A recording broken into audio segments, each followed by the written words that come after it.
Mega Pokemon are making their triumphant return after nearly 10 years since the last new addition to the gimmick. There are hundreds of Pokemon that are eligible for Mega Evolutions, so today we're going to talk about some that we absolutely need to see get Megas in Pokemon Legends CA. Let's go ahead and get to the Pokemon that probably came to your mind first when clicking this video, and that is none other than Flygon. The Mega that could have been, if not for Ken Sugimori having artist block all those years ago. Many Fakemon artists have proposed their idea for what this form could look like in the decade since Megas were introduced. But I wanted to throw my hat in the ring, so I worked with JJ Mods to create Mega Flygon. Many of the forms I've seen over the years have focused on the fly part of its name, making it more aerially inclined. But we already have a Mega Dragon from Hoenn whose whole deal is becoming an insanely fast flying menace, or should I say Mence. What I wanted to do for my version was for it to embrace its primary ground typing and become more like a brown dragon, aka a sand dragon from D&D. These dragons, much like Flygon, live in desert habitats and have power over sand, creating powerful vortex-like sandstorms, and similar to Vibrava, use vibrations in their hunting. Flygon's two highest stats are attack and speed, with a move pool that leans more towards physical attacking, so I would divide the extra 100 added to its BST from Mega Evolution between attack and speed. With it having a pretty decent spread of 80 across the rest of its stats, this thing would be a speedy physical attacker with enough bulk to not be a total glass cannon. Ground types tend to be a bit on the slow side, so Mega Flygon would be a truly groundbreaking addition to the games. Upon Mega Evolution, Flygon returns to many of its behaviors as a Trapinch, burrowing in the ground before launching itself into a deadly charge at its prey. For my Monster Hunter fans, think how a Diablos attacks. If you're enjoying the content so far, make sure to hit that like button, subscribe, and leave a comment down below. And if you're feeling extra generous, become a member. To be perfectly honest, ad revenue has been incredibly inconsistent lately, so memberships are very much needed right now so I can continue creating content just like this. There is even a membership tier just for this called the Art Mage tier, which you pay for one Fakemon a month, are credited for it, and receive a high quality image of said Fakemon. Wizard tier members and up also get a special thank you at the end of my videos. So please, if you can, hit that join button and help support this channel.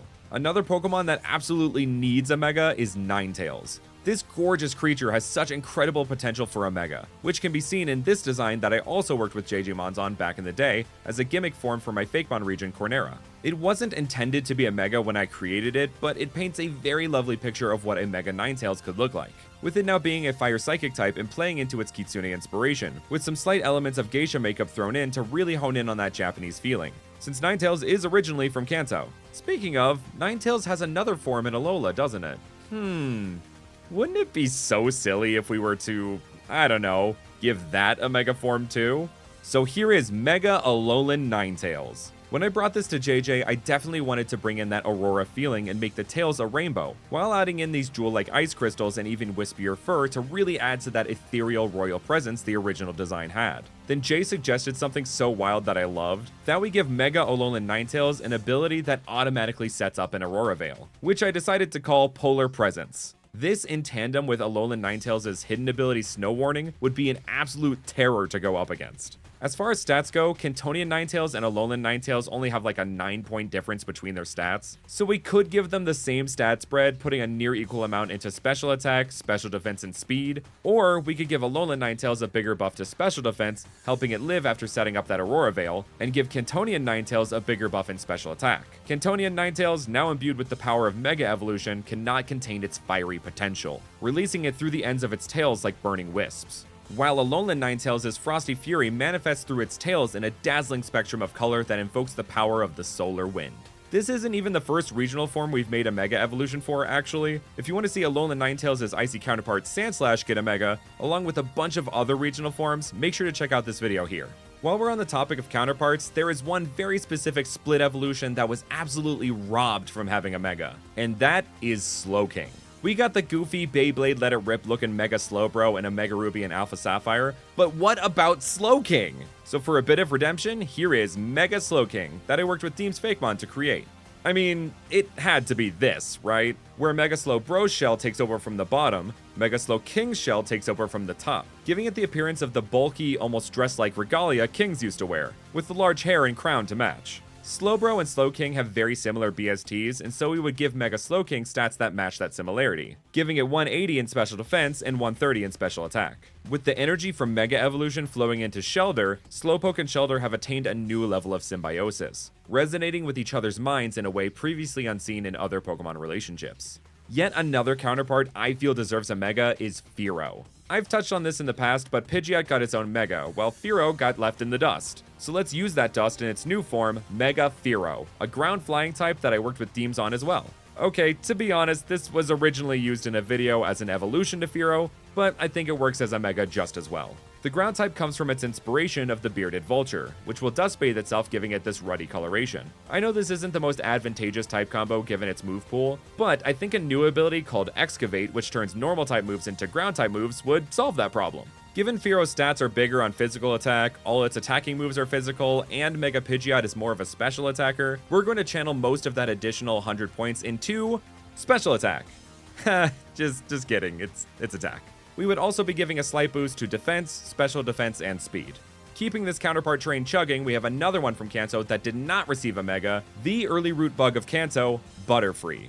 Beedrill got a Mega, and yeah, sure, Butterfree got a G-Max form in Gen 8, but I want my Mega Butterfree, gosh darn it. So here it is, Mega Butterfree, a bug psychic type that I also worked with Deems on. Just like G-Max Butterfree, Mega Butterfree is also inspired by Mothra, but we tried to go less of the big old kaiju side of things and more tried to match Mothra's design. The pink parts of its coloration refer to the special pink Butterfree exclusively seen in the anime.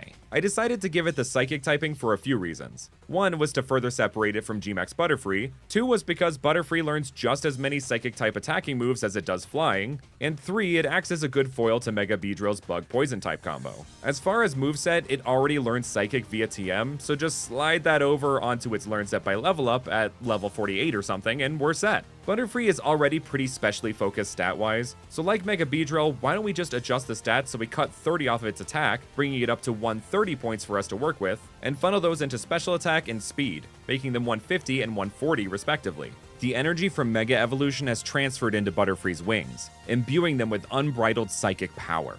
As a small aside, kind of like an honorable mention, this next one isn't necessarily a need, but more like a fierce want by me, and I'm sure others in the community, Yanmega. Exclusively so we can say Mega Yanmega. That's it. As far as design, it was intended as a G-Max form, but this Yanmega form by JJMons could work very well as a Mega Evolution, going full helicopter on us. If you love Mega Pokemon and want to see more on this channel, I have something very special planned for this next month, so keep an eye out on my social media pages for an announcement very soon. So make sure to give them a follow, link in the description. And of course, we need some Megas for the box legends of Kalos. So here they are, Mega Xerneas and Mega Yveltal. These legends are already prominently inspired by many Norse myths and legends, so for the Megas, it made sense to me to add a few more. Mega Xerneas now has the additional inspiration of Freya, the most renowned goddess in the Norse pantheon, one of love, fertility, and magic, which aligns perfectly with our fairy-type legend here. Plants found in Scandinavia frequently bear her name, which folds in nicely with Xerneas being based on the world tree Yggdrasil. The more jeweled neckline of Mega Xerneas refers to Freya's necklace or torque, the Brinsingamen, and the new horns on its head come together to make a full crown, which fits seeing as Freya is the ruler of Folkvanger, the golden meadow of the afterlife that half of those felled in battle go to. The other half go to Valhalla, which is ruled by none other than the Allfather Odin, for which Mega Yveltal draws its inspiration. Odin was known as a god of war, battle, wisdom, and death. Perfect for our emissary of death, Yveltal. Odin also had a pair of raven familiars, Hugin and Munin, which would bring him information, with their dark plumage also lining up well for this form. Mega Yveltal's tail transforms to be shaped like a spear, more specifically Gungnir, Odin's weapon of choice, and the kind of flowy fur around Yveltal's neck has been shaped to look like Odin's flowy beard. With Freya being a member of the Vanir and Odin being a member of the Aesir, two factions of Norse gods frequently at odds with each other, they fit perfectly onto these two Pokemon. And those are some Megas we need to see in Pokemon Legends ZA. Thanks so much to our lovely members who you can see on screen for supporting the channel with their hard-earned money, which you can also do by hitting that join button. And thank you so much for watching, and I'll see you all next time.